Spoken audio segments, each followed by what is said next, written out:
ومن الناس من يقول آمنا بالله وباليوم الآخر وما هم بمؤمنين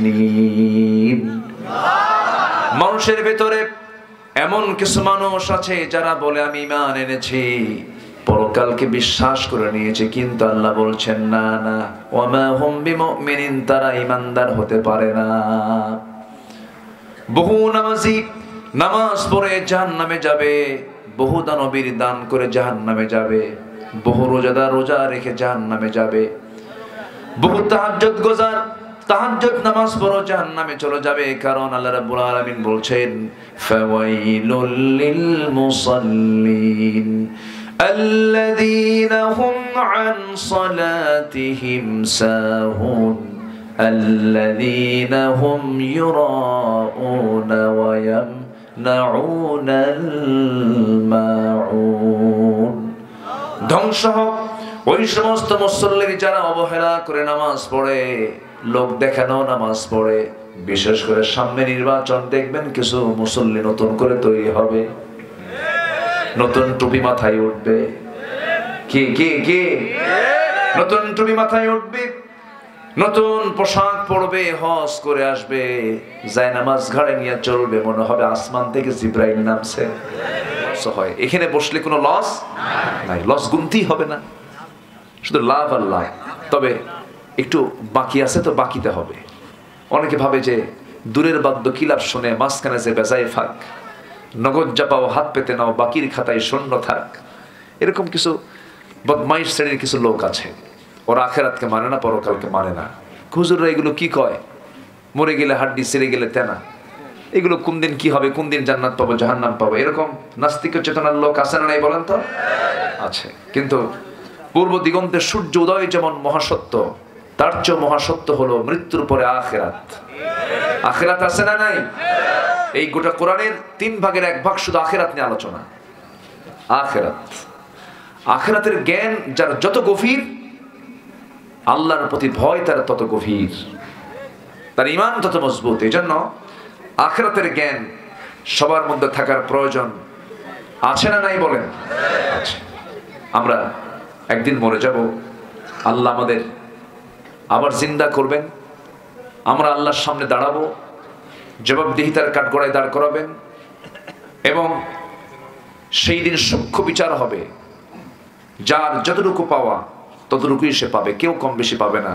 সমান সমান ন্যায্য পাওনা সম্পূর্ণ বান্দার হাতে তুলে দিবেন যিনি, তিনি কে? আসতে বলবেন না, তিনি কে? আল্লাহর পরিচয় আল্লাহ পাক শুরুতেই দিয়েছেন, 3 নম্বরে দিয়েছেন মালিকি ইয়াউমিদ্দিন, বিচার দিবসের মালিক আমি আল্লাহ। এই আয়াতটা আমার কাছে খুব ভয় লাগে মাঝে মাঝে। আল্লাহ নিজের পরিচয় দিলেন, প্রথমে রহমান রহিম, প্রথমে দিলেন রব্বুল আলামিন রহমান রহিম, এরপরে সাবধান মালিকি ইয়াউমিদ্দিন, বিচার দিবসের মালিক আমি আল্লাহ। সুবহানাল্লাহ বলবেন না? এখানে পাওয়ার দেখালেন কে? আজ থেকে পাওয়ার দেখালেন কে? মানে কি বিচার অবশ্যই হবে। এই চিন্তা যার মধ্যে থাকবে সে দুনিয়াতে অবিচার করতে পারবে না। এই চিন্তা যার লালন হবে সে দুনিয়াতে হজপজ করতে পারবে না, রাত দিন করতে পারবে না, এলোমেলো করতে পারবে না। সে ভাববে মালিকি ইয়াউমিদ্দিন কে? আসতে বলবেন না কে? সেই বিচারকের সামনে আমাকে একদিন দাঁড় হতে হবে, বিচারকের মুখে মুখে আমাকে হতে হবে। সেই বিচারের দিন আমরা ফেল মারতে চাই না পাস করতে চাই? বলেন, ফেল না পাস? সবাইকে 5 নাম্বার তুলতে চান? কত? 33। কত নেবেন বলেন? দুনিয়ার পরীক্ষা প্রশ্নে 33 পেলে পাস হয়, কিন্তু আখিরাতের প্রশ্নপত্রে কত? 51। দেখছেন, একজন কইছে 51। জান্নাত পেতে হলে নাম্বার নিতে হবে কোরআন থেকে 100-তে 100, 100-তে 100। দুনিয়ার প্রশ্ন উত্তর কত? 33-এ পাস। কিন্তু জান্নাত পেতে হলে কোরআনের বা দিয়ে শুরু, সিন দিয়ে শেষ, বিসমিল্লাহ মিনাল জিন্নাতি ওয়ান নাস, টোটাল ঈমান আনতে হবে। এর একটা শব্দ যদি, একটা হরফ যদি কেউ বাদ দেয়, জাহান্নামী। আমার কথা কি বুঝতেছেন আপনারা? চাচা ব্যাগ সহ চলে যাচ্ছেন? হ্যাঁ, আসবে, বসেন। আচ্ছা আচ্ছা, ঠিক আছে। কি সুন্দর মানুষ আপনারা, এত রাতে কি সুন্দর করে বসে আছেন, আমি তো আশ্চর্য হয়ে যাচ্ছি, তাই না? বলি আলহামদুলিল্লাহ। আমাকে সময় দিচ্ছেন তো সবাই ইনশাআল্লাহ? আচ্ছা, আল্লাহ কবুল করুন, আল্লাহ কবুল করুন, আল্লাহ কবুল। একমাত্র পাবনা যে জেলায় সকাল 10টায় মাহফিল হয়, দুপুর 2টায় মাহফিল হয়, সন্ধ্যায় হয়, রাত 3টায় হয়। ইন্নী দাউতু কওমি লাইলা ওয়া নাহারা। নূহ আলাইহিস সালাতু ওয়াস সালাম তিনি দাওয়াত দিয়েছেন দিনে রাতে, দিনে রাতে। তাহলে সেই সুন্নাহ আদায় হয় কোন জেলায়? আবার পাবনায় আবার যদি কারো তার সেনা থাকে এটা ঠিকও করে দেয়, তাই না? কোথায়? হেমায়েতপুরে তার সেটা আয় ঠিক করে দিই। পাবনায় নাই কি? আল্লাহু আকবার। যে দুধ আপনারা খান, আপনাদের হাড় যে শক্ত, কারো চাপা থাকবে না যদি ঘুষি খায় একবার। আপনাদের বডি ফিটনেস ভালো তো? যারা দুধ খাবে, দুধ পান করবে, এটা জান্নাতের নিয়ামত, এটা জান্নাতের খাবার। কেউ তো আল্লাহু আকবার বললেন না। তাও আবার কি পায়েস? 1 মণ দুধে 1 কেজি চাল। আর এই পায়েস যার পেটে হজম হয়, ওটা যে আন্তর্জাতিক পেট। খুব শক্তিশালী মানুষ আপনারা, আলহামদুলিল্লাহ বলেন। পাবনায় এসেছি, খুব সুন্দর। আমি কথা বলতে চাচ্ছি আজকে সেই জায়গা থেকে। আমি প্ল্যান করছি, আমরা দুনিয়াতে চলতে গিয়ে কোনো জায়গায় আমরা চাই না যে আমি ফেল করি। সব জায়গায় আমরা কি করতে চাই বলেন তো? পাস করতে চাই। আমরা ইবাদত করলাম, কিন্তু ইবাদতটা যদি কবুল না হয় তাহলে পাস হলো না ফেল হলো বলেন তো? ফেল হয়ে গেল। নামাজ পড়া ইবাদত, রোজা রাখা ইবাদত, হজ করা ইবাদত, যাকাত দেওয়া ইবাদত। তবে বিচারালয়ে বিচার করা মনে হয় ইবাদত না, আসতে হয়। ব্যাংকিং সিস্টেম, ব্যাংকে কারবার করা মনে হয় ইবাদত না। স্কুলে চাকরি করা ইবাদত না। রাতের বেলা স্ত্রীর সাথে শুয়ে থাকা এটা ইবাদত না। ইবাদত কিনা বলেন? অন্যের বউ না নিজের বউ? অন্যের বউ, ওটা কি ইবাদত না? কি বলেন? ইবাদত, তবে শয়তানের ইবাদত। ওটা কার? শয়তানের। তাহলে আমরা ইবাদত করছি, এই ইবাদতগুলো কবুল হচ্ছে কিনা এটা আমাদের আজকে সাবজেক্ট। এই কথা কি শোনার দরকার আছে বলেন তো? আমাদের ইবাদতগুলো কবুল হচ্ছে কিনা, আমার ইবাদতগুলো যাচ্ছে কোথায়?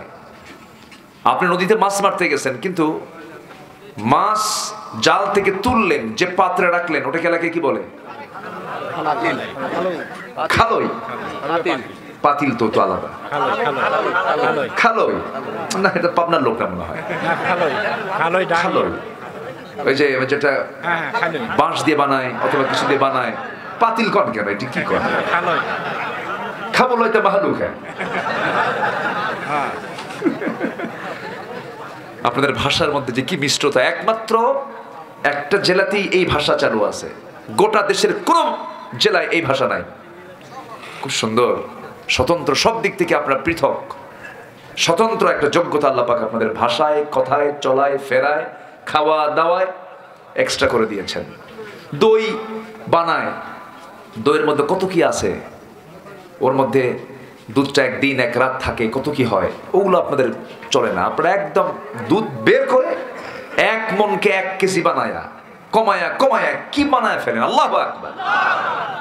সুন্দর, আপনারা, আপনাদের রুচি অনেক ভালো, আলহামদুলিল্লাহ। খালই, এই খালই নিয়ে মাছ মারতে গেছেন, কিন্তু তলা নাই। কি নাই বলেন?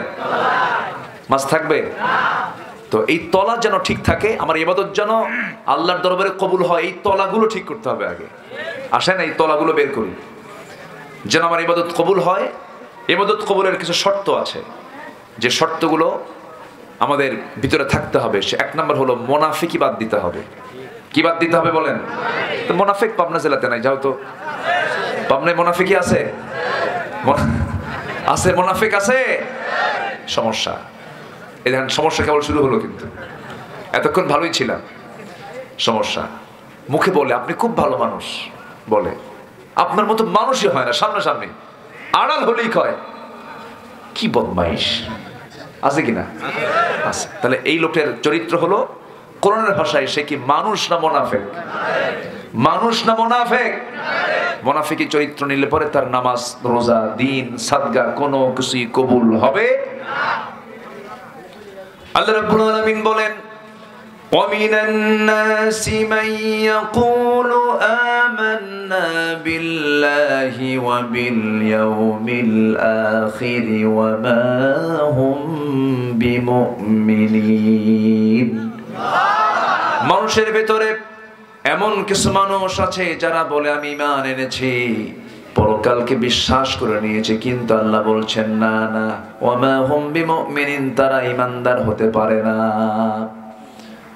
বহু নামাজি নামাজ পড়ে জাহান্নামে যাবে, বহু দানবীর দান করে জাহান্নামে যাবে, বহু রোজাদার রোজা রেখে জাহান্নামে যাবে, বহু তাহাজ্জুদ গোজার তাহাজ্জুদ নামাজ পড়ো জাহান্নামে চলে যাবে। কারণ আল্লাহ রাব্বুল আলামিন বলছেন, ফাওয়াইলুল লিল মুসাল্লিন আল্লাযীনা হুম আন সালাতিহিম সাহুন আল্লাযীনা হুম ইউরাউনা ওয়া ইয়ামনাউনাল মাউন। ধ্বংস হোক ওই সমস্ত মুসল্লি যারা অবহেলা করে নামাজ পড়ে, লোক দেখানো নামাজ পড়ে। বিশেষ করে সামনে নির্বাচন, দেখবেন কিছু মুসল্লি নতুন করে তৈরি হবে, নতুন টুপি মাথায় উঠবে। কি কি কি? নতুন টুপি মাথায় উঠবে, নতুন পোশাক পরবে, হজ করে আসবে, যায় নামাজ ঘাড়ে নিয়ে চলবে, মনে হবে আসমান থেকে জিব্রাইল নামছে, আছে কি না? কিন্তু টুপি কি এক নির্বাচনের শুধু দিন আগে না, সারা বছর? বলেন বলেন, টুপি কি এক মৌসুম না সব মৌসুম? সব মৌসুম। নির্বাচন আসলে পরে কিছু ভোট নেবার জন্য দেখবেন কিছু নামাজি বের হবে, সিজনাল মুসল্লি, নির্বাচনী মুসল্লি। এক আসরের নামাজ 4 বার পড়বে। কয়বার? আসর নামাজ কি 4 বার পড়ে না একবার পড়ে? 4 জায়গায় কেন পড়ছে? 4 জায়গায় ভোট আছে কিছু, যেখানে নামাজে দাঁড়ায় যায়। আল্লাহ বলছেন এগুলো হচ্ছে মুনাফিকি। এগুলো কি বলেন তো? মুনাফিকি। মুনাফিকদের জন্য জাহান্নাম। আল্লাহ রাব্বুল আলামিন বলেন, ইন্নাল মুনাফিকিনা ফিদ দারকিল আসফালি মিনান নার ওয়া লা তাজিদ লাহুম নাসীরা। নিঃসন্দেহে মুনাফিকরা জাহান্নামের তলদেশে অবস্থান করবে, তাদের কোনো সাহায্যকারী থাকবে না। যুগে যুগে দিনের ক্ষতি করার জন্য কাফের মুশরিকদের দ্বারা যতটুকু না ক্ষতি হয়েছে, মুনাফিকদের দ্বারাই সবচেয়ে বেশি ইসলামের ক্ষতি হয়েছে। এই দেশেও বেশি ক্ষতি করছে কারা? বলেন কারা? ইসলাম ধরে না, আবার ইসলাম মাঝে মাঝে ছাড়েও না। ইসলাম ধরে কোনো মতো, মানে ওদের মতো করে ইসলাম ধরে। ইসলামটাকে পরিপূর্ণরূপে ধরতে চায় না, নিজের পছন্দ মতো করে ইসলাম ধরতে চায় না। শুধু ধর্মীয় মূল্যবোধে বিশ্বাসী শব্দ বললে হবে না, ইসলামকে শক্ত করে 16 আনা ধরতে হবে মুসলমান। এটার নাম হচ্ছে মুসলমান। আংশিক ধরবো আংশিক ধরবো না, কেমন কথা? এটাকে লালন করা যাবে না। রাগ করতেছেন নাকি আপনারা? ইসলাম দিয়ে কি শুধু মসজিদ চলবে? ইসলাম দিয়ে ক্যান্টনমেন্ট চালাতে হবে, ইসলাম দিয়ে সচিবালয় চালাতে হবে, ইসলাম দিয়ে সংসদ চালাতে হবে। যদি ইসলাম দিয়ে চালান তাহলেই এই জাতির যে কাঙ্ক্ষিত যে স্বপ্ন, এই স্বপ্ন পূরণ হবে। একমাত্র জাতি সুখী, জাতি শান্তিতে বসবাস করতে পারবে কিসের আইন দিয়ে? আসতে বলবেন না, কিসের আইন দিয়ে? মুনাফিকরা নামাজ পড়বে কিন্তু কোরআনের আইন যাবে না। এরকম মুনাফিক তো বাংলার জমিনে নাই বললেই চলে। আছে না নাই? বলেন আছে না নাই? যদি আমাকে এই মন জাতীয় যদি মনে করেন কেউ হুজুর লাইনটা পাল্টান, এটা তো আরেক দিকে যাচ্ছে ওয়াজ, যদি এরকম জাতীয় কথা বলেন, আমি আমার ভাষায় বলবো, আমি আমার ভাষায় বলবো, বিগত 16 বছর হক কথা বলতে চুল পরিমাণ পিছপা হয়নি। আমাদের মুখ থেকে হক কথা কোনোদিন কেউ বন্ধ করতে পারেনি, পারবেও না। এই পাবনাতে, পাবনার 0 পয়েন্ট দই বাজার, নাম শুনছেন তো? দই বাজারে মাহফিল চলছে, এমন অবস্থায় মঞ্চে লক্ষ্য করে গুলি করা হয়েছে, আগুন ধরিয়ে দিয়েছে, মাহফিলকে পণ্ড করেছে, মামলা দিয়েছে, হামলা করেছে। হক কথা থেকে এক চুল পরিমাণ নড়ি নাই। দোষ তো আমাদের ছিল না, আমরা শুধু বলেছিলাম যে সৃষ্টি যার, আইনটা চালাতে হবে তার। সূর্য যদি আল্লাহর আইনে চলে, আকাশ যদি আল্লাহর আইনে চলে, আমার ব্লাড সার্কেল এটা যদি আল্লাহ চালান, আমার চোখ যদি আল্লাহ চালান, আমার হাত পা যদি আল্লাহ চালান, আমার প্রাণটা যদি তার হাতে যদি থাকে, অবশ্যই সে আল্লাহর আইন সমাজে চালু করতে হবে। এটাই ছিল আমাদের দোষ। এই সমস্ত ষড়যন্ত্রগুলো করা হয়েছে 2018 সাল। 2018 সালে হঠাৎ করে আমার বাড়ি ঘেরাও করে ফেললো। ঘেরাও করে আমাকে পুলিশ আমাকে ধরে থানায় নিয়ে চলে গেল। থানায় বসলাম, ওসি সাহেব আমার দিকে তাকায়া, কোথায় কি হয়েছে কি?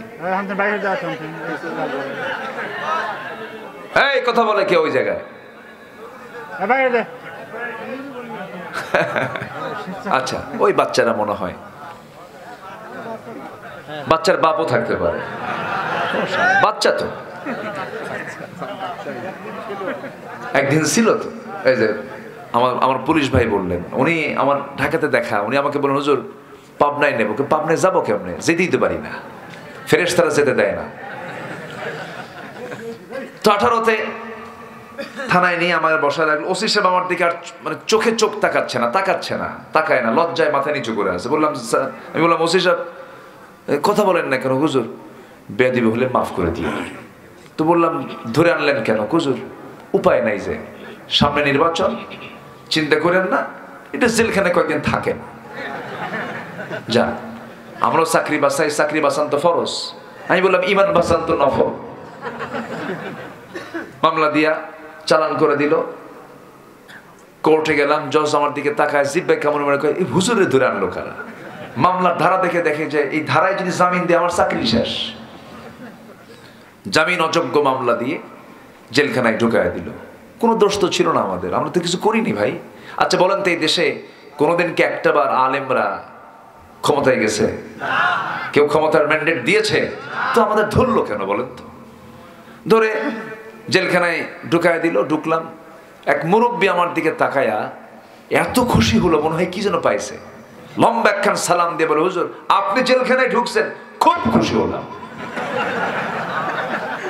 তো বললাম চাচা আপনি খুশি হলেন তো কেন? খুশি হওয়ার কারণটা কি? হুজুর প্রচুর মাহফিল শুনেছি আপনার, সামনে থেকে কত ওয়াজ শুনছি, এত শখ ছিল একটু মোসাফা করব, কথা বলবো, গল্প করব, চান্স পাইনি। আল্লাহ আমার কি সুন্দর মিলায় দিল। তো দোয়া করি আপনি জেলখানায় থাকেন।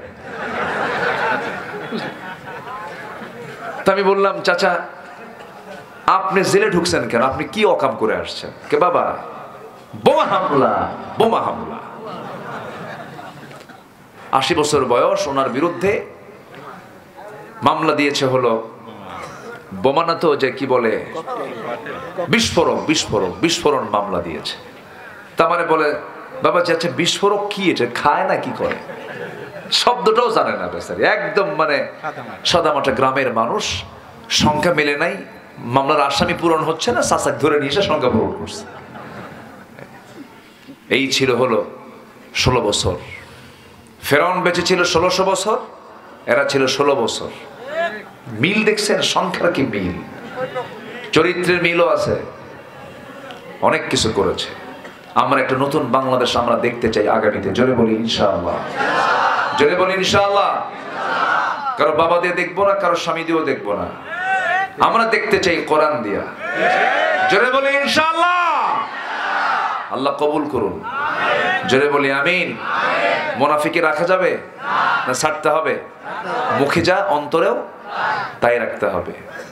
কোন স্বামী যদি স্ত্রীর সাথে যদি এরকম আচরণ করে, বউ কি কবে? তুই তো মুনাফিক বলবে না? বলবে না? বলবে।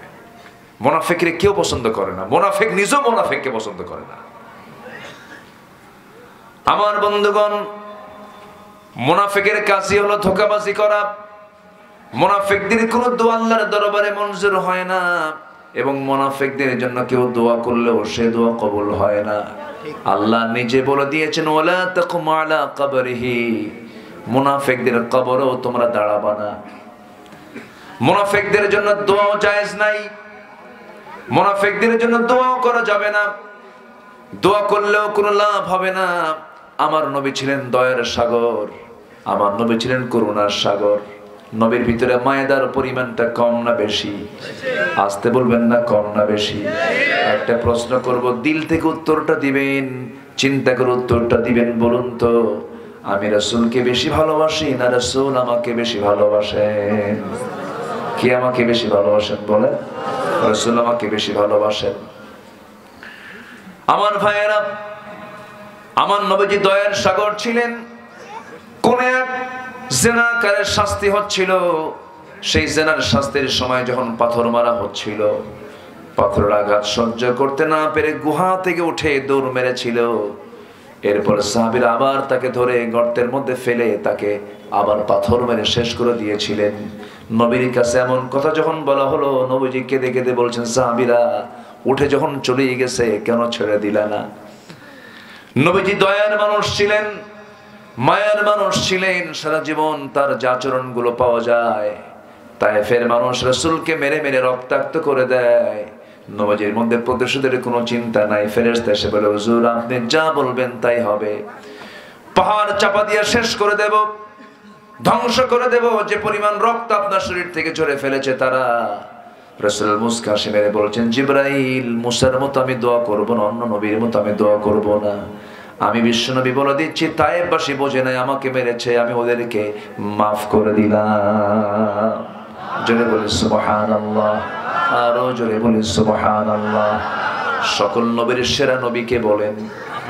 মুহাম্মদ সাল্লাল্লাহু আলাইহি ওয়াসাল্লাম। আমার নবীর হায়াত সবচেয়ে কম ছিল। আদম আলাইহিস সালাতু ওয়াস সালাম 1000 বছর বেঁচে ছিলেন। নূহ আলাইহিস সালাতু ওয়াস সালাম 900 বছর দাওয়াত দিয়েছেন। কয়শো বছর? 900 বছর দাওয়াত দিয়েছেন। কিন্তু আমার নবীজি বেঁচে ছিলেন সবচেয়ে কম, 63 বছর 9 ঘন্টা। কিন্তু আমার নবীজি ছিলেন আঞ্চলিক নবী না বিশ্ব নবী? সব নবীকে আল্লাহ রাব্বুল আলামিন কওমের নবী করে দুনিয়াতে পাঠিয়েছিলেন।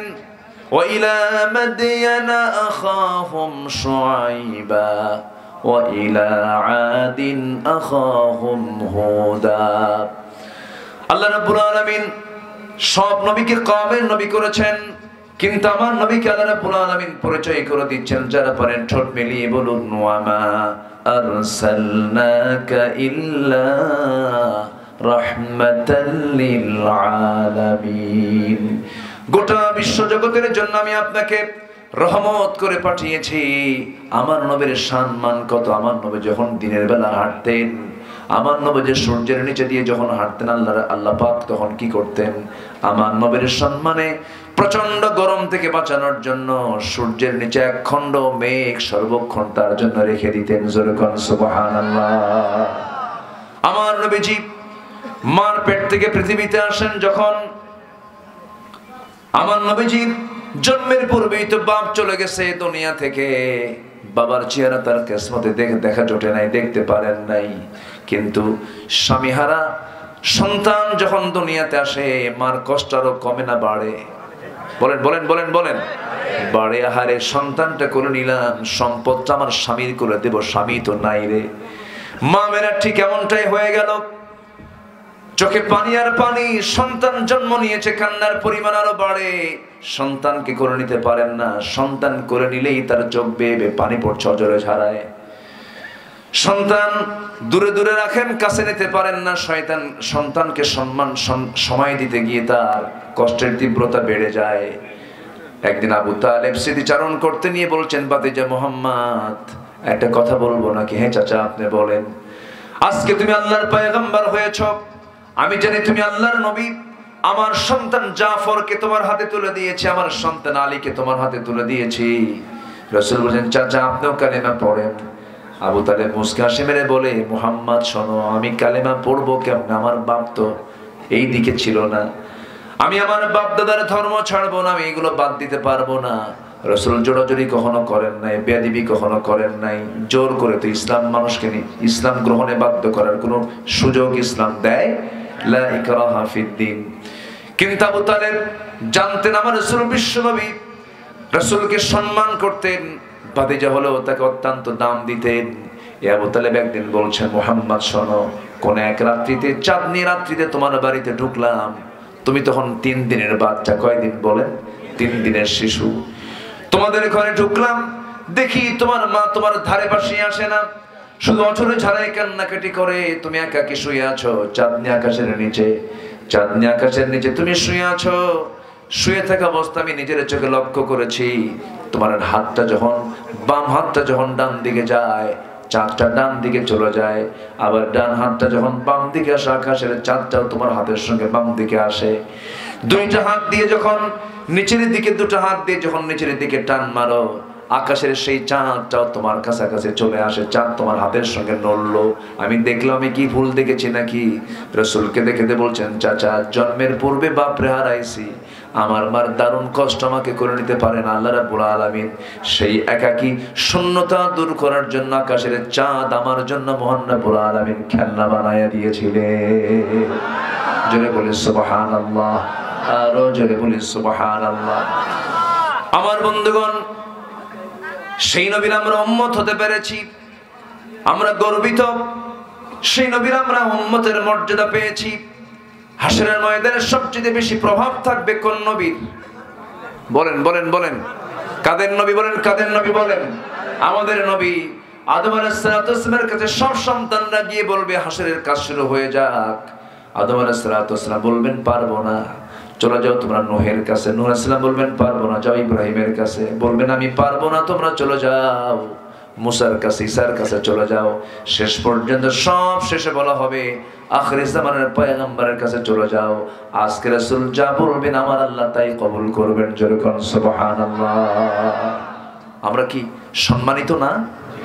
আজ থেকে সম্মানিত কিনা বলেন? এই সম্মান টিকে রাখার জন্য মুনাফিকি ধরবো না মুনাফিকি ছাড়বো? মুনাফিকি ধরবো না মুনাফিকি ছাড়বো? ছাড়বো, মুনাফিকি ছেড়ে দেবো আমরা। আমার নবীজি অত্যন্ত মায়ের নবী ছিলেন, দয়ার নবী ছিলেন। রাসূলকে আমরা সবাই স্বপ্নে দেখার টার্গেট করব। জোরে বলি ইনশাআল্লাহ। স্বপ্নের মধ্যে বহু কিছু দেখি। যুবকরা স্বপ্নে কত কি দেখে, রাজার মেয়েকে বিয়ে করছে, ঘুম থেকে জায়গা পেয়ে দেখে রাজাও নাই, রাজার মেয়েও নাই। বহু স্বপ্নই জীবনে দেখে, কত স্বপ্ন জীবনে জুটলো আমাদের। কিন্তু এত স্বপ্নের মাঝে রাসূল বলেছেন, যদি কোনো বান্দা, যদি কোনো আল্লাহর গোলাম আমাকে স্বপ্নের মধ্যে দেখতে পারে, আল্লাহর কসম আমার সূরত পৃথিবীতে কোনো শয়তান ধারণ করতে পারে না, যে আমাকে দেখে স্বপ্নে সে 100% আমি রাসূল আমাকে স্বপ্নে দেখে। যেরকম সুবহানাল্লাহ। রাসূলকে দেখতে চান সবাই? সবাই কি দেখতে চান? বিড়ি খায়া, বিড়ি হাই রে, বিড়ি টানে, সে টান দেয় কি সুখ টান, প্রতি টানে তৃপ্তি আনে, ধোঁয়া 3 তলায় পাঠায়। এত বিড়ি উম্মতে মুহাম্মাদি খায়। বিড়ি খাওয়ার সাইজ দেখে মনে হয় নবীও বিড়ি খাইছে। যেরকম নাউজুবিল্লাহ, এত বিড়ি খায়। বিড়ি খাওয়া যাবে? প্রশ্ন করে মাহফিলে, হুজুর বিড়ি খাওয়া কি জায়েজ আছে? মানে উনি জায়েজের চেষ্টায় আছেন। খাওয়া তো খাই, আবার কেমনে জায়েজ করা যায়? হালাল করে নিবি না, হালাল করে নেবে না। আমরা কোনো নেশার দিকে যাব না। জোরে বলি ইনশাআল্লাহ।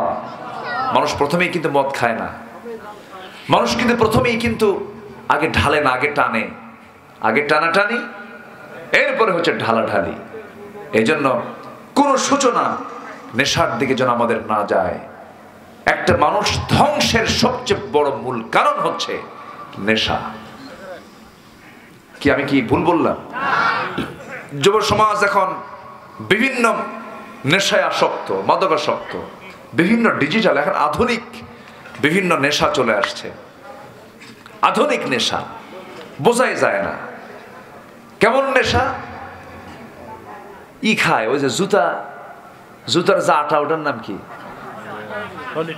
হ্যাঁ, সলিউশন। দেখেন এটা খাওয়ার জিনিস কম, সলিউশন টানে খায়, এটা নাকি নেশা হয়। কার মধ্যে থুইয়া কি করে, ইয়া বাবা,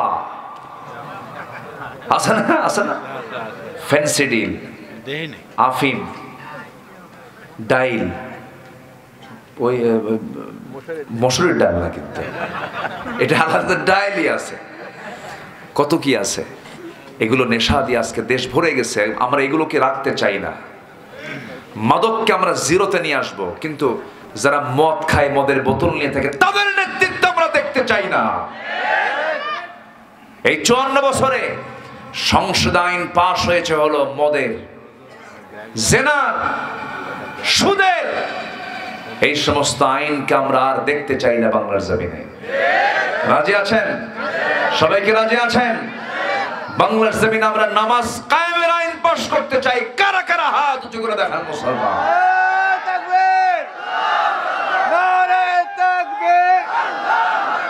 আল কোরআনের আলো, ঘরে ঘরে জ্বলো, নারে তাকবীর। আল্লাহ কবুল করুন, জোরে বলি আমিন। তাহলে আপনার ছেলে যে বিড়ি খায়, তার ছেলে বিড়িখোর হোক, এটাকে বাপ চায়? বাপ কয় আমি না হয় গাঁজা খাই, তুই বিড়ি খাবি না। নেশা নেশা কইরা পাগল হয়ে গেছে, ডাক্তারের কাছে গেছে, ডাক্তার হাতে বিড়ি নিয়ে কয় খবরদার বিড়ি খাওয়া যাবে না। কিন্তু কি কথা কি বুঝতেছেন আপনারা? এতটাই এই দেশে 80 থেকে 90% মানুষ নেশার জগতে বিড়ি খায়, এত টানা টানে। একদিন জান্নাতের ওয়াজ করছিলাম, 20 গ্রাম, বেশি গ্রাম না তো, আমার দেশে বহু গ্রাম আছে, চট্টগ্রাম 14 গ্রাম, 20 গ্রাম, ওইদিকে 14, ওইদিকে 20, মাত্র 20 গ্রাম, 20 গ্রাম। তো 20 গ্রামে গেছি মাহফিলে, জান্নাতের ওয়াজ করছি, জান্নাতের এই খাবার, জান্নাতের কলিজার মাংস, মাছের কলিজা, এই নিয়ামত থাকবে, এই নহর থাকবে, ওয়াজ করতেছি। মানুষ শুনতেছে মন্ত্রমুগ্ধের মতো। প্রায় আধা ঘন্টা ধরে জান্নাতের শুধু বয়ানটা করছিলাম। হঠাৎ করে এক চাচা সামনে দাঁড়ায় বলে, হুজুর সব নিয়ামত শুনলাম, কিন্তু একটা নিয়ামত বাদ পড়ে গেছে। কি হুজুর? বিড়ি পাওয়া যাবে না হুজুর। কি তার মানে আসক্তি, যে জান্নাতে গিয়েও এই বিড়ি পাই, বিড়ি চাই, এত আসক্তি। যার মধ্যে নেশা থাকবে সে ব্যক্তি কখনো আল্লাহর নিবেদিত বান্দা হতে পারবে না। আমরা কোন নেশার দিকে যাব না। রাজি আছেন তো? রাজি আছেন তো ইনশাআল্লাহ? বিড়ি খাবো না। ঠোঁটটা কি সুন্দর, ঠোঁটটা আল্লাহ পাক গোলাপি বানায় দিয়েছেন। আল্লাহকে বিড়ি খাবি তোর ঠোঁট কালো বানায় দেবো। সবাই কবে বিড়ি খো, ঠিক কি না? কি খোর? বিড়ি খোর। দেখেন পাপ করবে, পাপের চিহ্ন কে ঢুকাই দিয়েছেন? কে ঢুকাই দিয়েছেন? মনে হয় রাগ করতেছেন আপনারা। আমি কিন্তু মায়া দয়া নিয়ে কথা বলছি। এরপরে যে মদ খায় তার চোখ কি হয়? লাল হয়। মদ খেলে লিভার পচে যায়। মদ খেলে পরে ব্লাডে চিহ্ন চলে আসে। ব্লাড টেস্ট করলে বলবে এটা কয় নাম্বার মদখোর।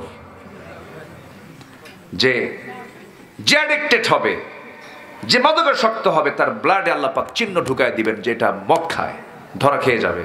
চাকরিতে বিভিন্ন জায়গায় যদি রেস্ট্রিক্ট করে দেওয়া হতো, বাংলাদেশের কোন সরকারি চাকরি করতে হলে শর্ত হলো কোন মাদক যদি তার ব্লাডে পাওয়া যায় তার চাকরি নিষিদ্ধ, ঠিক কিনা? আসল জায়গায় নখ দিলে সব বন্ধ হয়ে যাবে। তা তো করবে না। তা কি করবে? মদের আইন পাশ করে রেখে দিছে। আবার হুজুরও কিছু পাওয়া যায়, মদের ফ্যাক্টরি উদ্বোধন হবে, হুজুর একটু দোয়া করে দেন, দোয়া করে আল্লাহ মদের ফ্যাক্টরিতে বরকত দিয়ে দাও। আছে এরকম হুজুর? এই আছে না নাই বলেন? সিনেমা হল উদ্বোধন হবে, সিনেমা উদ্বোধন হবে, সিনেমা নতুন পাস হয়েছে, দোয়া করে আল্লাহ নায়ক নায়িকা প্রডিউসার যা আছে সবার প্রতি বরকত দাও। তাহলে এই যে সিচুয়েশন গুলো আমরা দেখতে পাচ্ছি, এগুলো কি ইমানদারের লক্ষণ না মুনাফিকের লক্ষণ? বলেন কিসের লক্ষণ বলেন? ইবাদত কবুলের শর্ত হলো 10টা শর্ত, 10টা অপকর্ম বাদ দিতে হবে। এর মধ্যে এক নম্বর হলো মুনাফিকি। আরো আছে কয়টা বলেন? আরো আছে কয়টা? 9টা। আচ্ছা, আপনারা তো অনেকক্ষণ ধরে বসে আছেন, ক্ষুধা লাগে নাই? খাবারের ব্যবস্থা রাখছেন নাকি? তাবারক আছে তো? আমারে দিবেন না? আমারও দিবেন কিন্তু। জি, তাহলে তার কোনো টেনশন নাই, বিশেষ শেষে খাবারের ব্যবস্থা আছে। আমি খুব খুশি হলাম। বা এত রাত 12টায় মাহফিল শেষ হয়ে গেলে তার খাবারের চিন্তা থাকতো না। তাহলে খাবারের ব্যবস্থা আছে, চতুর্দিকে বেড়া দিয়ে টাঙ্গান মানে লাগানো আছে, কেউ যাবেন না, আমরা থাকবো। আল্লাহ আল্লাহুম্মা আমিন, আল্লাহুম্মা আমিন বলেন। তাহলে মুনাফিকের দোয়া কবুল হবে না, কার কথা? এবং মুনাফিকদের জন্য কেউ দোয়া করলো তার দোয়া কবুল হবে না। ছোট্ট একটা প্রেক্ষাপট মনে পড়লো। আমার নবীজি বেঁচে আছেন, তার জীবদ্দশায় এক মুনাফিক মারা গেল। কে মারা গেল? মুনাফিক মারা গেল। কিন্তু মুনাফিকের আবার ছেলে আছে একটা, গবরে পদ্ম ফুল থাকে না? গবরে পদ্ম ফুল, বুঝতেছেন তো? এগুলো কথা তো সব গ্রামে গঞ্জে থাকে। গবরে পদ্ম ফুল। এই মুনাফিকের সন্তান একটা মস্ত বড় সাহাবী, খুব বুজুর্গ সাহাবী, রাসূলের খুব কাছের। এই মুনাফিক মারা যাওয়ার পর বাপ তো, বাপের প্রতি দয়া মায়া সন্তানদের থাকে না? থাকে। বাপ মরে গেছে, চোখে পানি নিয়ে রাসূলের সামনে বলছে, হুজুর আমার বাপ খুব খারাপ, কিন্তু বাপ তো আমার, বাপ মরে গেছে, হুজুর একটা আবদার রাখি আপনার কাছে। কি আবদার বলো? আপনার পরনের জুব্বা যদি আমাকে দিতেন, আমার আব্বার কাফনের কাপড় বানায় দিতাম। খুব চেষ্টা করতেছে, আল্লাহ যদি মাফ করেই দেয়, চান্স নিচ্ছে বারবার। রাসূল বললেন, তাই আমার সাহাবী তুমি নিবা? হুজুর আপনি দিলে আমি নিতাম, কিন্তু আমার বাপ ভালো মানুষ না। বলতেছে এই কথা বারবার বলতেছে। আমার নবীজি বললেন, ঠিক আছে যাও, নিয়ে যাও। নিজের গায়ের জুব্বা একটা দিয়ে দিলেন, যাও। চলে গেছেন, গোসল করায় দিলেন। বাপ তো, বাবার প্রতি মায়া দয়া থাকতে হবে না? আস্তে করে থাকতে হবে না? বাপ যদি খারাপও হয় তাও কি, মা যদি দুষ্ট হয় তারপরে কি? বাপ মার বিচার পৃথিবীর কোনো সন্তান করতে পারবে না, অধিকারই নেই। যে সন্তান বাপ মার বিচার চায় ওটা কুসন্তান। এ আস্তে কোন কেন? কোন সন্তান যদি বাপ মার বিচার চায় ওটা বদমাইশ সন্তান। ওটা বাপ মা ভুল করলেও আপনি কিচ্ছু বলতে পারবেন না, কোনো ইন্টারফেয়ারই নেই, ওখানে কোনো প্রশ্নই নেই, ওই অপশনই বন্ধ। আল্লাহ কি রাইটস দিয়েছেন, কি অধিকার দিয়েছেন প্রত্যেক বাপ মাকে। আল্লাহু আকবার, বিশাল ব্যাপার। আজকের সাবজেক্ট তো ওটা না, বাপ মা না। আমি তাছাড়া এইদিকে যেতাম, এক রাত পেয়েছি, একটা লাইন ধরে আমি শেষ করব। তো সাহাবী গোসল করায় দিয়ে রাসূলের জুব্বা পরায় দিয়েছেন। এটা কি কম সম কথা? নবীর কাপড়ের, নবীর দেহের সঙ্গে লাগানো জুব্বা, সেই জুব্বাটা ওই সাহাবীর গায়ে, কি বলে, ওই সাহাবী তার বাবার গায়ে, মুনাফিকের গায়ে পরায় দিয়েছেন। আমার নবীজির কাছে কিছুক্ষণ পরে ওই সাহাবী বলছেন, হুজুর ইয়া রাসূলুল্লাহ, আমার বাবার গোসল দিয়ে দিয়েছি, আপনার পরনের জুব্বাটা তার গায়ে পরিয়ে দিয়েছি, একটা আবদার নিয়ে আসছি। কি আবদার বলো? হুজুর দয়া করে যদি আমার বাবার জানাজাটা আপনি পড়াতেন। বলেন এখন, মানে আরো একটু দাবি। আমার নবীজির ভিতরে দয়া মায়া কম না বেশি? কম না বেশি? শুধু বেশি না, অনেক বেশি, অনেক বেশি। আমার নবীজি শুনলেন আর বললেন, সাহাবী তুমি আমার কাছে আবদার করছো, আমি কি তোমার আবদার ফেলতে পারি নাকি? ঠিক আছে যাব। বলেও ফেললেন যাব। সাহাবী চলে গেলেন, জানাজা শুরু হয়ে যাবে। আমার নবীজি গেছেন, সাহাবীরা কি আর থাকতে পারে নাকি বলেন? আমার নবীজি এদিকে, সাহাবীরাও সেই দিকে সব চলে গেছেন। কিন্তু একজন আমার নবীর পিছন দিক থেকে জুব্বা টানে আর বলে, হুজুর আপনি মুনাফিকের জানাজায় দাঁড়াচ্ছেন কেন? এই এরকম করে এমন আচরণ করার লোক, এমন সাহাবী একজন সাহসী ছিলেন, তিনি হচ্ছেন ওমর ফারুক রাদিয়াল্লাহু তাআলা আনহু। হুজুর আপনি কেন এখানে দাঁড়াচ্ছেন? মনে হয় মুনাফিকের জানাজা নামাজ না পড়াই ভালো। রাসূল বলছেন, ওমর আমার সাহাবী বারবার বলে, আমি কি না করতে পারি নাকি? আমার সাহাবী চোখের পানি ফেলে ফেলে কান্দি, বারবার বলতেছে, আমি তো মানা করতে পারছি না ওমর, আমার মধ্যে দয়া মায়া কাজ করছে, দেখি পড়ায় দেই। রাসূল জানাজা শেষ না হতেই শেষ হয়ে গেছে, আল্লাহর পক্ষ থেকে আয়াত নাজিল হয়েছে, ফালাইয়াগফিরাল্লাহু লাহুম ৭০ মাররা। আপনি ৭০ বারেরও বেশি বার যদি দোয়া করেন মুনাফিকের জন্য, আপনি দোয়া করলে আপনি নবী হলেও আপনার দোয়া আল্লাহর দরবারে মঞ্জুর হবে না। নাউজুবিল্লাহ বলবেন না? নবীজির জুব্বা, নবীজির জানাজা, এত কিছু করার পরেও ওই মুনাফিককে ক্ষমা করা হলো না, কারণ তার মধ্যে মুনাফিকই ছিল। অথচ এই মুনাফিক নামাজও পড়েছে, রোজাও রেখেছে, দান সদকাও করেছে, কিন্তু বিরোধিতা করেছে হলো জিহাদের ময়দানে, বিরোধিতা করেছে হলো আসল জায়গায় গিয়ে, মাঠে ময়দানে নবীর বিরুদ্ধে অবস্থান নিয়েছে। এই জন্য মুনাফিক চেনার জন্য নামাজে চেনা যাবে না, মুনাফিক চেনার জন্য রোজায় চেনা যাবে না।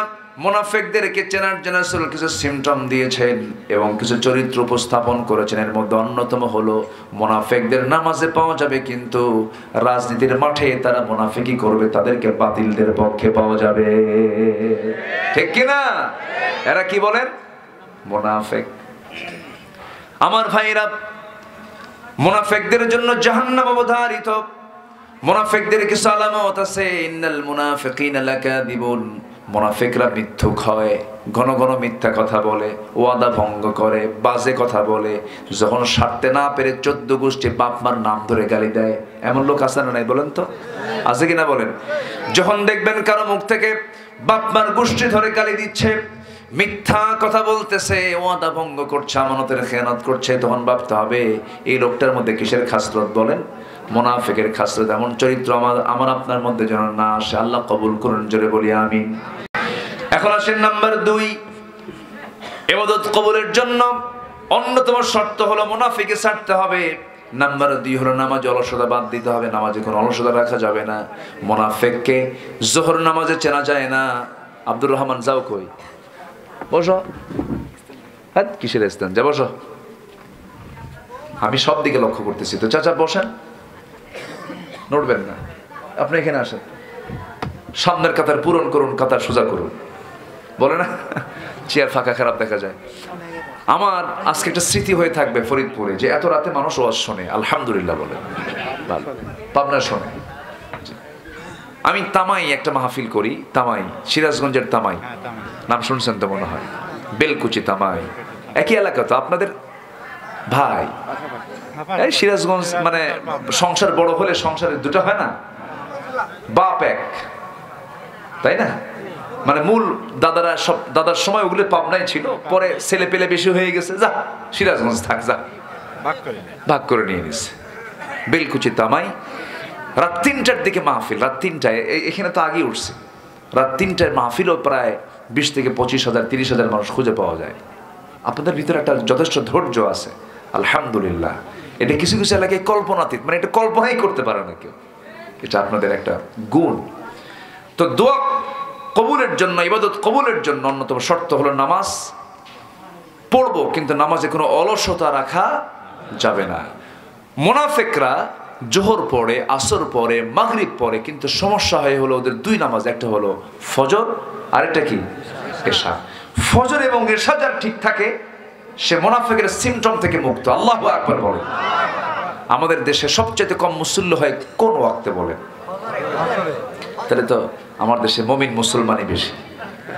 এই ভালো করে কম উত্তর দেন, ধরতেছি কিন্তু সবাইকে জনে জনে, কোনো উপায় নাই, ছাড় নাই।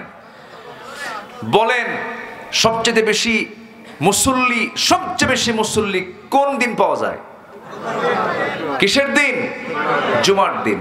আর সবচেয়ে কম মুসল্লি কোন ওয়াক্তে পাওয়া যায়? এটা আমাদের দেশের কি শুধু পাবনার সমস্যা না, জাতীয় সমস্যা? তাহলে আমার দেশে জাতীয়ভাবে মানুষ বেশি না মুনাফিক বেশি?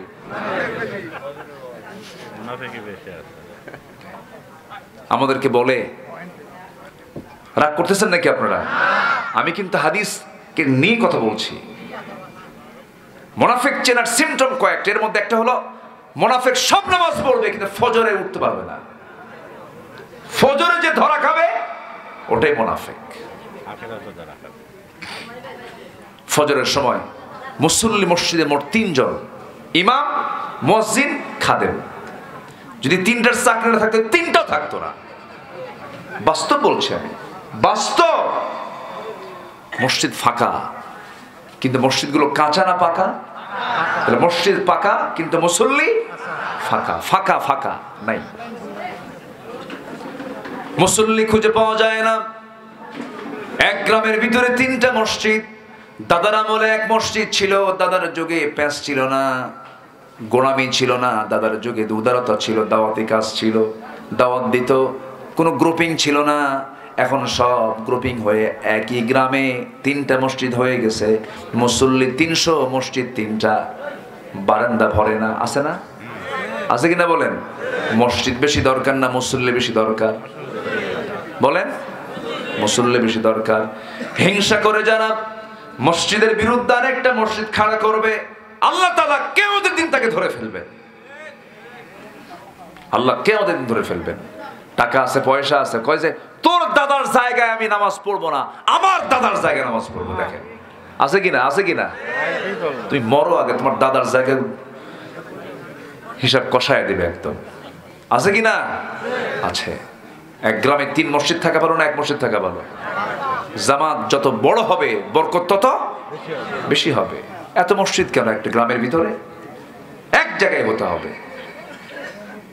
বলে ওটা হলো মিয়া বাড়ির মসজিদ, ওটা সৌদির বাড়ির মসজিদ, ওটা কি সরকার বাড়ির মসজিদ, ওটা কি জানোয়ার বাড়ির মসজিদ। আছে কিনা? আছে কিনা? আছে কিনা?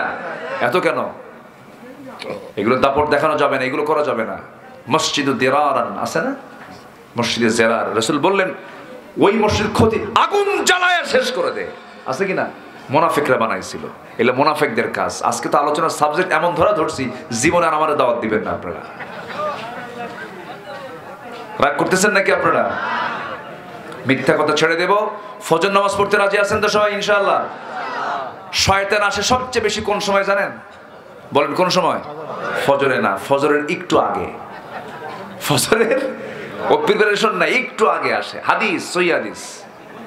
ফজরের একটু আগে আসে, বান্দার শিয়রে বসে যায়, বসে গিয়ে বলে আলাইকা লাইলুন তাফিল, আলাইকা লাইলুন তাফিল, তোমার রাত বড় লম্বা, তোমার রাত বড় লম্বা, ঘুমাও। দেখেন শয়তান ওয়াজ করে কি সুন্দর কইরা, আলাইকা লাইলুন তাফিল, আলাইকা লাইলুন তাফিল, তোমার রাত লম্বা, ঘুমাও। ঘুমাতে থাকো। মাথার মধ্যে হাত দিয়ে দেয়, সুন্দর করে আদর করতে থাকে। সবচেয়ে বেশি ঘুম আজান শুনলেই কিন্তু আসে।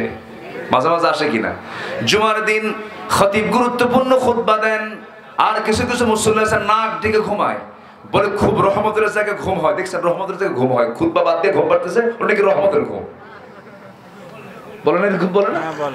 কি মসজিদ কত নিয়ামতের জায়গা, কি সুন্দর ঘুম ধরে, হুজুর খুতবা দেয় আমি ঘুম পারি। এটা কি রহমতের ঘুম? খুতবা বাদ দিয়ে তো আপনি ঘুম পারবেন, রহমতের ঘুম নাকি? এগুলো উল্টা চেতনা, এগুলো বলে অনেকে। আমার বন্ধুগণ, খুতবার সময় তো সতর্ক থাকতে হবে, না জানি খতিব কোন কথা বলে ফেললেন, এই কথা যদি মিস হয়ে যায় আমি আমল থেকে বঞ্চিত হয়ে যাব।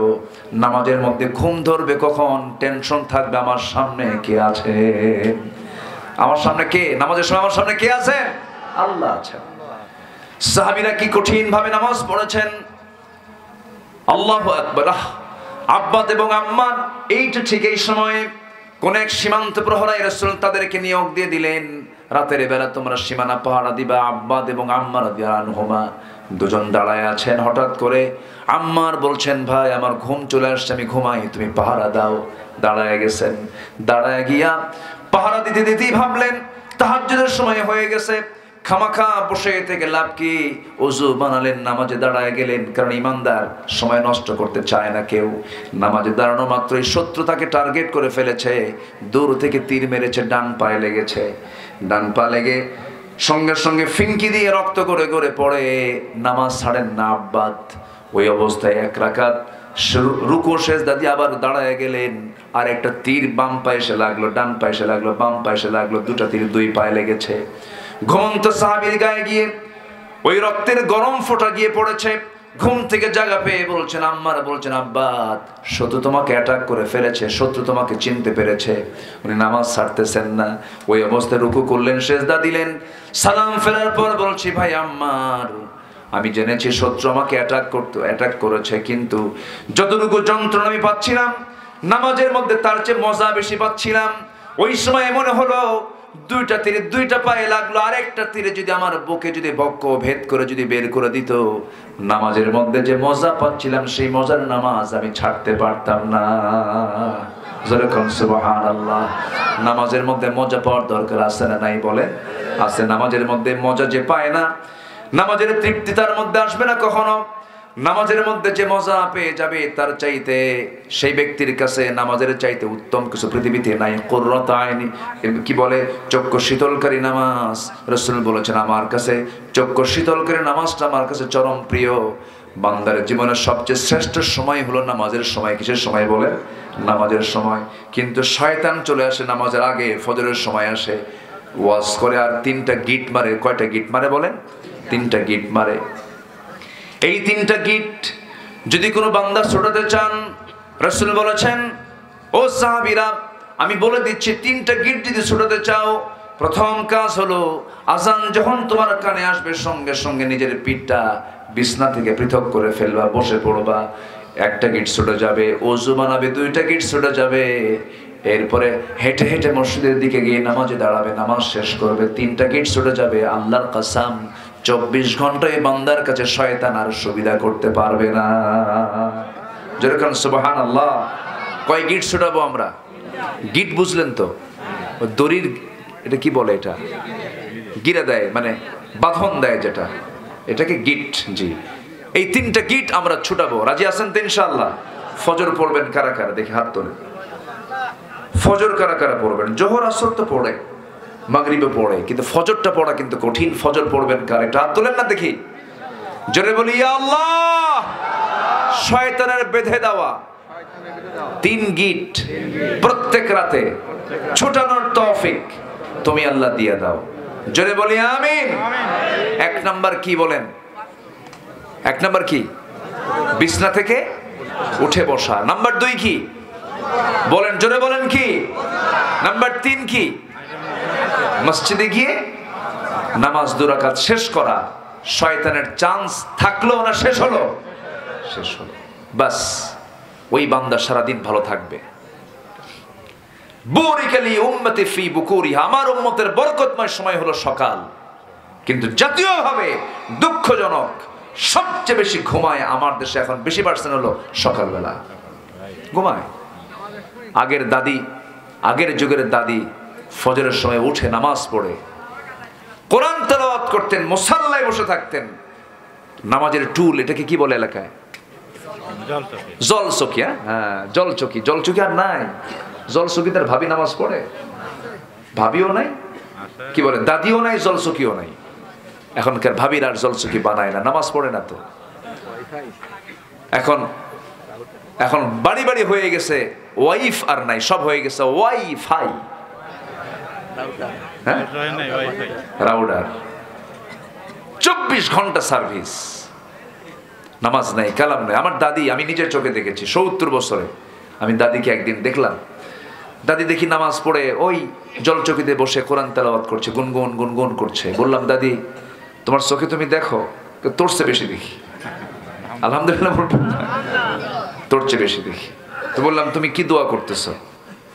শুনলাম তুমি আল্লাহর নাম জানো?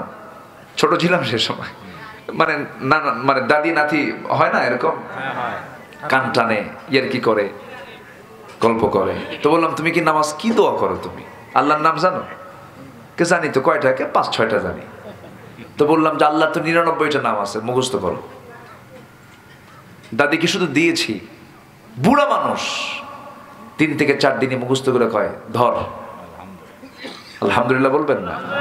একটা একটা করে ইয়া আল্লাহ, ইয়া রহমান, ইয়া রহিম, ইয়া মালিক, ইয়া কুদ্দুস, ইয়া সালাম, ইয়া মুমিন, ইয়া মুহাইমিন, একদম শেষ পর্যন্ত উনি বলে ফেললেন। 70 বছর বয়স। তাদের মধ্যে দরদ ছিল, মোহাব্বত ছিল। আর এখনকার ভাবিরা ঘুম থেকে উঠতে উঠতে 10টা বাজে, উঠেই ব্রাশ মারে, এইদিকে একখান, এইদিকে একখান। আছে না নাই? বলেন তো আছে না নাই? আচ্ছা, নামাজ নাই, কালাম নাই। আচ্ছা বলেন তো, ছাগল রাতে ঘুমায় না কুত্তা রাতে ঘুমায়? বলেন ঘুমায় কোন প্রাণী? ছাগল ঘুমায় না কুকুর ঘুমায়? কে ঘুমায় বলেন? ছাগল ঘুমায়। আমরা ছাগল খাই না কুত্তা খাই? হ্যাঁ, ছাগল খাই। কারণ ছাগলটা মুমিন, ছাগলটা হচ্ছে মুসলিম। ছাগলটা সন্ধ্যায় ঘুমিয়ে পড়ে, মুসলমানের সুন্নাতের মধ্যে আছে, আগে ঘুমায় আগে ওঠে। এই জন্য ছাগলটা আমরা খাই। কুত্তা খাওয়া কি? আসতে কয়। ওর স্বভাব নেওয়া কি? ওর স্বভাব হলো সারা রাত জেগে থাকে আর সারাদিন হাই তোলে না, হাই তোলে শয়তান। শয়তানের কাম হলো হাই তোলা, সারাদিন হাই তোলে আর সারাদিন ওই ঘুম পারে। সারাদিন হচ্ছে ঘুম পাড়ার দায়িত্ব হচ্ছে কুত্তার, আর রাত জেগে থাকা হলো দায়িত্ব হচ্ছে কুকুরের। তো এই স্বভাবটা হলো কুকুরের। এখন এই স্বভাবটা ঢুকছে এখন কাদের? কাদের মধ্যে ঢুকছে বলেন তো? কাদের মধ্যে ঢুকছে? মানুষের মধ্যে। বাদ দিতে হবে। Early to bed early to rise, আগে ঘুমাবো, আগে ঘুম থেকে উঠবো। জোরে বলি ইনশাআল্লাহ। মুমিনের জীবনে 5 ওয়াক্ত নামাজ নয়, 6 ওয়াক্ত নামাজ। কয় ওয়াক্ত নামাজ বলেন? 6 ওয়াক্ত। শুরু হবে তাহাজ্জুদ দিয়ে। শুরু হবে কি দিয়া? তাহাজ্জুদ দিয়া। তাহাজ্জুদ যে পড়বে সে মুনাফিক হবে না, তার দিলটা নরম হবে। আল্লাহ রাব্বুল আলামিন বলছেন আমার পছন্দের বান্দা তো তারাই, ওয়াল্লাযীনা ইয়াবিতুনা লিরাব্বিহিম সুজদান ওয়া কিয়ামা। রাত যখন গভীর হয়ে যাবে সব বান্দাগুলো ঘুমের সাগরে হাবুডুবু খাবে, কিন্তু আমার পছন্দের বান্দাগুলো এশার নামাজ পড়ে দেরি করবে না। গ্রামের মানুষ সুস্থ বেশি না শহরের মানুষ সুস্থ বেশি? গ্রামের মানুষ। গ্রামের সাধারণ খেটে খাওয়া মানুষগুলো 10টার মধ্যে কাজ শেষ করে ফেলে, সকাল 10টার মধ্যে কাজ শেষ তাদের। ওই ফজরের সময় ওঠে, আগেই বিছনায় চলে যায়, এই জন্য তারা সুস্থ থাকে। আমার বন্ধুগণ, রাতের আল্লাহর পছন্দের যারা বান্দা আগেই তারা ঘুমায় নেয়। দেহের তো একটা চাহিদা আছে, ঘুমটা শেষ হয়ে গেল, 3টার দিকে উঠে প্রশান্ত চিত্ততা নিয়ে আল্লাহর প্রেমে সে পাগল হয়ে যায়, আল্লাহর প্রেমের সে মোহাব্বতে পড়ে যায়। সেজদায় পড়ে পড়ে ডুকরে ডুকরে কেঁদে কেঁদে বলে, আল্লাহ জাহান্নাম থেকে বাঁচাইয়া দাও। আল্লাহ বলেন, বান্দারে তোর এই এক ফোঁটা চোখের পানি 7 জাহান্নামকে নিভায়া তোর জন্য আমি জান্নাতের বাজেট পাস করে দিলাম। আল্লাহর জন্য আমরা কাঁদবো। আল্লাহর কাছে আমাদের সকল আকুতি মিনতি, সকল চাওয়া পাওয়া গুলো আল্লাহর কাছে সব সেরে নেব, সব কিছু বলে ফেলবো, আমরা তার কাছেই বলবো। তবে হ্যাঁ, আল্লাহর কাছে চাওয়ার জন্য 2টা জিনিস লাগবে, একটা লাগবে ধৈর্য আর একটা লাগবে নামাজ। ওয়াস্তাঈনু বিস-সাবরি ওয়াস-সালাহ ইন্নাল্লাহা মা'আস-সাবিরিন। জোরে বলুন আল্লাহু আকবার। ধৈর্য আগে দরকার না নামাজ আগে দরকার? বলেন আরো জোরে, আরো জোরে, আরো জোরে। আগে আল্লাহ পাক কোন শব্দ উচ্চারণ করেছেন? সবর না সালাত? আগে সবর। ওয়াস্তাঈনু বিস-সাবরি ওয়াস-সালাহ, ধৈর্য আগে। এই যে মাহফিলে বসে আছেন, বলেন তো আগে ওয়াজ শোনা আগে দরকার না ধৈর্য আগে দরকার? ধৈর্য ছাড়া বসতে পারতেন? বিয়া আগে না ধৈর্য আগে? বলেন। ব্যবসা আগে না ধৈর্য আগে? ধৈর্য আগে। ব্যবসা করতে পারবেন আপনি ধৈর্য ছাড়া? গেঞ্জির দোকান, আপনার কাপড়ের দোকান, কাপড় কি একটা দেখে কেনে? এক কাপড় কিনতে গেলে কয় কাপড় দেখাতে হয়? 10টা দিয়েও হয় না, 20টা পর্যন্ত দেখান লাগে। দেখতে দেখতে শেষ। এরপরও কয় ভাই পছন্দ হলো না। এখন ফরিদপুরের নিউ মার্কেটে আপনার দোকান, তো 20টা দেখানোর পর যদি পছন্দ না হয়, আপনি যদি কন তুই নিবি না কেন, এদের বানবো এখানে, কাস্টমার থাকবে? কাস্টমার পাবেন আর কোনোদিন? পাবেন। 20টা কেনার দেখার পরও না কিনলে এরপর আপনি রাগ করেন না হাসেন? হাসতে হয়। ভাই নেন কেন? ভাই পছন্দ হয়। আচ্ছা ঠিক আছে ভাই যাই। হাসে কিন্তু মনে মনে জ্বলে।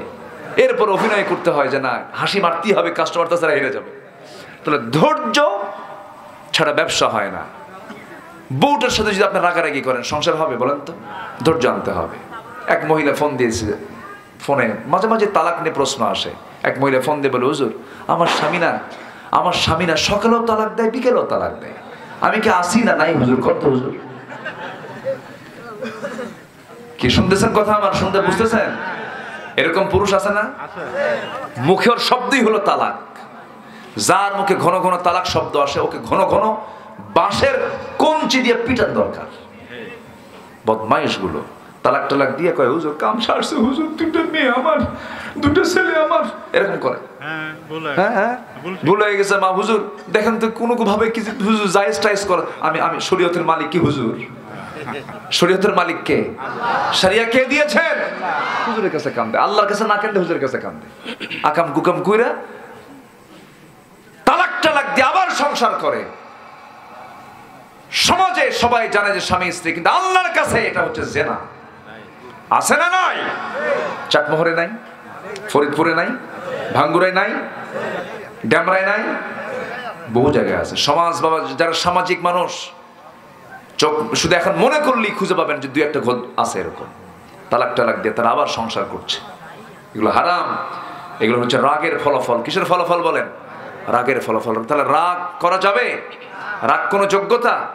যোগ্যতা হলো ধৈর্য। ধৈর্য যোগ্যতা কি বলেন? ধৈর্য। আচ্ছা বলেন তো, জঙ্গল বানাতে পরিশ্রম করা লাগে? জঙ্গল কি জঙ্গল এমনি হয়? জঙ্গল কি হয়? এমনি হয়। বাগান, বাগানে কি পরিশ্রম লাগে? ধৈর্য হলো বাগান। ধৈর্য কি বলেন? বাগান। আর জঙ্গল কি? জঙ্গল কি বলে? রাগ। রাগ করা যাবে না। রেগে যাবেন তো হেরে যাবেন। মেয়েরা একটু বাঁকা প্রবণ হয়, আল্লাহ পাক বাঁকা করে বানিয়েছেন, কি করবেন এখন? উপায় তো নেই, সংসার তো করতেই হবে। কি কথা বোঝেন নাই আপনি? এটাই বাস্তব। আচ্ছা বলেন তো, চেয়ারম্যান বড় না চেয়ারম্যানের বউ বড়? ভালো করে কন একটু বলেন, বলেন। বউ বড়। সম্মান করতে হবে। আপনি আপনার স্ত্রীকে সম্মান করবেন, গোটা পৃথিবী আপনাকে সম্মান করবে। আলহামদুলিল্লাহ বলেন। যে বাড়িতে স্বামী তার স্ত্রীকে সম্মান করে, ওই বাড়ির সন্তানগুলো বাপ মাকে সম্মান করা শিখে। বলি আলহামদুলিল্লাহ। আপনি সন্তানের বাপ হচ্ছেন যার মাধ্যম দিয়ে, যার ঔরসে, যার পেটে আপনার সন্তান বড় হয়েছে, সে সন্তানটা পৃথিবীতে আসছে, সেই সন্তান যার পেট থেকে আসলো, আপনি সেই মহিলাকে সম্মান করতে পারেন না, আপনি তো অকৃতজ্ঞ। আছে না এরকম? আছে না কিছু পুরুষ স্বামী আছে বউকে পাত্তাই দেয় না, দামই দেয় না? ঠিক না? আমার মায়েরা আজকে খুব খুশি, হুজুর ওই বক্তাকে প্রত্যেক বছর নিয়ে আসবেন। বউকে মারা যাবে না, কখনো মারবেন না, আঘাত করবেন না। আমার রাসূল কোন স্ত্রীকে মেরেছেন এমন একটা হাদিস আমরা কোনোদিন পাই নাই। আল্লাহু আকবার বলেন। স্ত্রীর সামনে কখনো রাগারাগি করা যাবে না। আল্লাহ আমাদের সবাইকে বোঝার তৌফিক দান করুন। জোরে বলি আমিন। আরো জোরে আমিন। সবাই কি নামাজ পড়তে রাজি আছেন? ধৈর্য আগে না নামাজ আগে? ধৈর্য আগে। আল্লাহ তাআলা দেখেন, এক নবীর রাগ বেশি থাকার কারণে নবুয়ত দেন না, আগে আগে রাগ কমায় দিয়েছেন। যখন রাগ কমছে তখন নবুয়ত পাইছেন। বলেন তো কোন নবী হতে পারে এই নবীটা? বলেন তো। ওরে, এ তো সবার মুখস্থ দেখতেছি। বলি আলহামদুলিল্লাহ। সবচেয়ে রাগী নবী কে ছিলেন বলেন? মুসা। খুব রাগ ছিল। তাফসীরে আসছে, কেউ কেউ বলেছেন যে উনি যখন খেপে যেতেন, ওনার মাথার টুপি ভেদ করে চুল খাড়া হয়ে বের হয়ে যেত, এত রাগ ছিল তার। তোতলা ছিলেন। কি ছিলেন? তোতলা। তোতলা মানুষের রাগ কম হয় না বেশি হয়?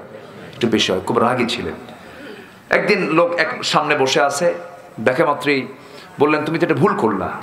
উনি তো একটু ধরতেন, ভুল ধরতেন বেশি, ভুল সামনেই ধরতেন, সংশোধন করে দিতেন। একদিন তাকে বলা হলো, আচ্ছা মুসা, এই পৃথিবীতে সবচেয়ে জ্ঞানী লোককে? কামি।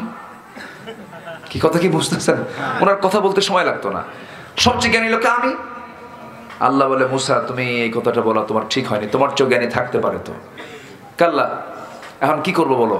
কিন্তু তুমি এখন মাছ ভাজো, মাছ ভেজা ব্যাগে ভরাও, রওনা দাও।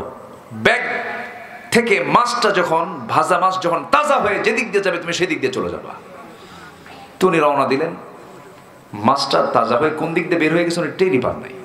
পরে দেখেন যে মাছ নাই, কিন্তু এই দিক দিয়ে গেছে। পরে ওই দিক দিয়ে রওনা দিয়ে এক আল্লাহর পছন্দের গোলামের সঙ্গে দেখা হলো। দেখার সঙ্গে সালাম কালাম হলো, আল্লাহ আমারে পাঠাই দিয়েছে আপনার সঙ্গে একটু সময় কাটাতে হবে। তো সে আল্লাহর বান্দা বলছে, আপনি পয়গম্বর মুসা না? হ্যাঁ মুসা। তো আপনি তো আমার সঙ্গে থাকতে পারবেন না, আপনার অনেক সমস্যা আছে, আমি আপনাকে রাখতে পারবো না। কেন?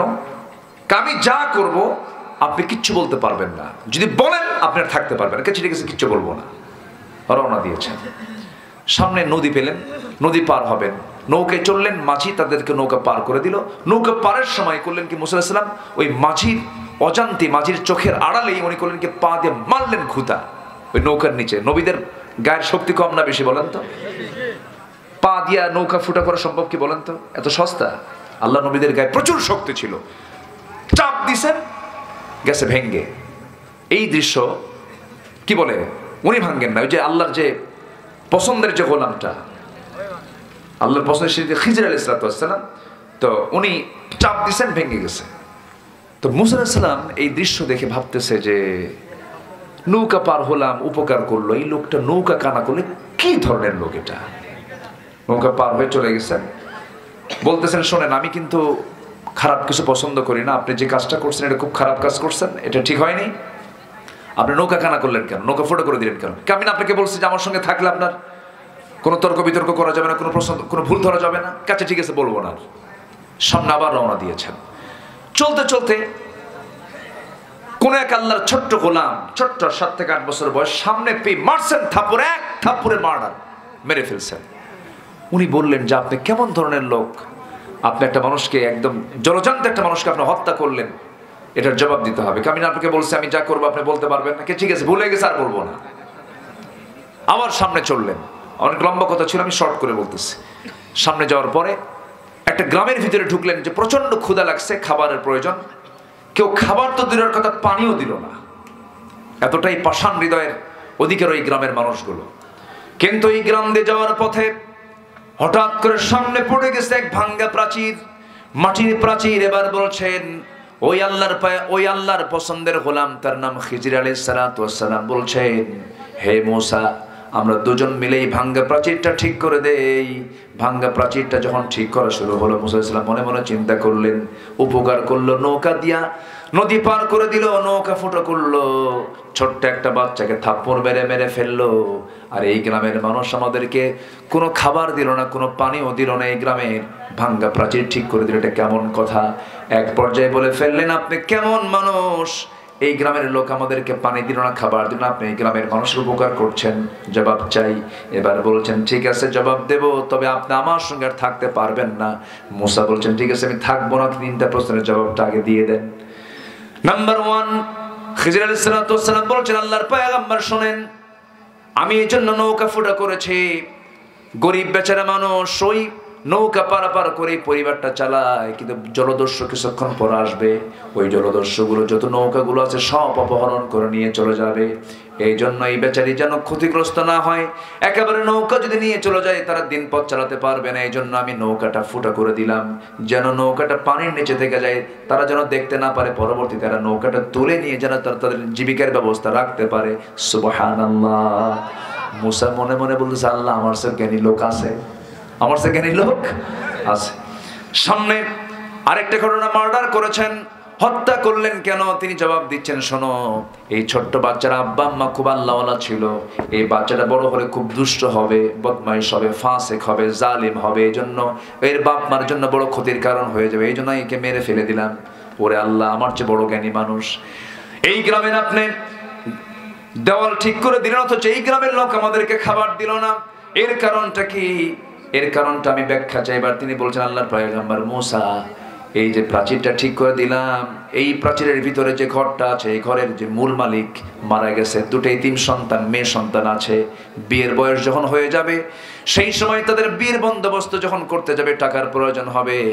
ওই বাপটা মারা গেছে, কিন্তু এই প্রাচীরের মধ্যে কিছু সম্পদ রয়েছে, কিছু সোনাদানা রয়ে গেছে, এটা বের হয়ে গেছে, মানুষ দেখলে নিয়ে চলে যাবে। প্রাচীরটা ঠিক করে দিলাম, বিয়ের যখন বয়স হবে সেই সময় প্রাচীরটা ভাঙ্গার প্রয়োজন হবে। প্রাচীর ভাঙলে পরে এই জাতীয় সম্পদ তাদের চোখের সামনে আসবে, এই সম্পদ বিক্রি করে তাদের বিয়ের বন্দোবস্ত হয়ে যাবে। মুসা বলছেন আল্লাহ শাস্তি পেয়ে গেছি, আমার চেয়েও জ্ঞানী মানুষ দুনিয়াতে আছে। সুবহানাল্লাহ। অহংকার করা যাবে, অহংকার করা যাবে। ওনাকে প্রশ্ন করা হলো সবচেয়ে জ্ঞানী কে? উনি কি বললেন? আমি। আল্লাহ বললেন তুই না কে দেখাচ্ছি। আল্লাহু আকবার বলেন। মুসা তোর চাইতেও, তোমার চেয়েও জ্ঞানী মানুষ পৃথিবীতে আরো আছে। ওনার রাগ ছিল বেশি, প্রচন্ড রাগ ছিল, থাপ্পড় মারলেন, মরে গেল একজন মানুষ। আল্লাহকে বলছেন আল্লাহ আমি তো ওকে শাসন করার জন্য মেরেছি, কিন্তু ও যে মরে যাবে এটা আমার জানা ছিল না, অতএব আমি তো মারার নিয়তে, মেরে ফেলার নিয়তে মারি নাই, ওকে শাসন করার জন্য মেরেছি। অতএব মার্ডার কেসের আসামি আমাকে বানানো যাবে না। আল্লাহ তুমি মারছো, তোমার দোষ। দেখছেন সুবহানাল্লাহ, সুবহানাল্লাহ বলেন। আল্লাহকে কি সুন্দর করে মজা করে বলছেন।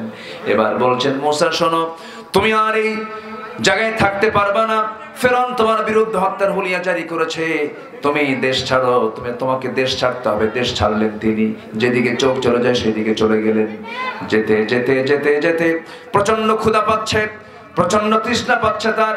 একটা কূপ পেলেন, কূপের ধারে গিয়ে দাঁড়ালেন, কূপ থেকে পানি তুললেন, পান করলেন, তৃষ্ণা নিবারণ হয়ে গেল। হঠাৎ করে দেখতে পেলেন ছোট্ট দুইটা মেয়ে মানুষ হাতে বালতি করে তারা চলে আসছে।